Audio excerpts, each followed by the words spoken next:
శ్రీ జగన్మోహన్ రెడ్డి గారు 17 మెడికల్ కాలేజీలు నీ రాష్ట్రానికి తెచ్చాడయా. మీ చంద్రబాబు నాయుడు గారు 40 సంవత్సరాల రాజకీయ నాయకుడని చెప్పుకునే చంద్రబాబు గారు తెచ్చింది ఏందో తెలుసా? 14 లిక్కర్ కంపెనీలు.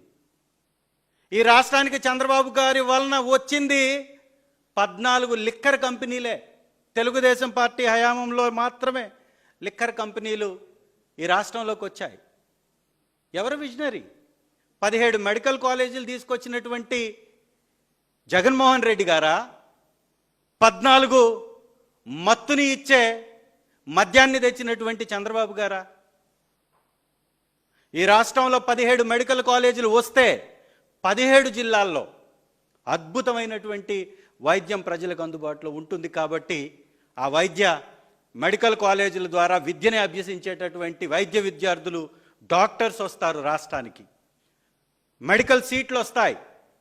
ఆర్థికంగా ఆ కాలేజీల పోషణకి కొన్ని సీట్లని ప్రైవేట్ వారికి ఇచ్చేటటువంటి అవకాశాన్ని కల్పిస్తేనే గగ్గోలు పెట్టినటువంటి మీరు ఇవాళ పూర్తిగా దారాదత్తం చేసేస్తున్నారు. ఎవడి సొమ్ము? మెడికల్ కాలేజీలు ఇవ్వడానికి మీ సొత్తా? ఈ రాష్ట్రంలో కట్టినటువంటి మెడికల్ కాలేజీలు, నడుస్తున్నటువంటి మెడికల్ కాలేజీల మీద కూడా విష ప్రచారం చేస్తూ మళ్ళీ అడ్డంగా బుకాయించేటటువంటి కార్యక్రమాలు, ఇది మంచి పద్ధతి కాదు.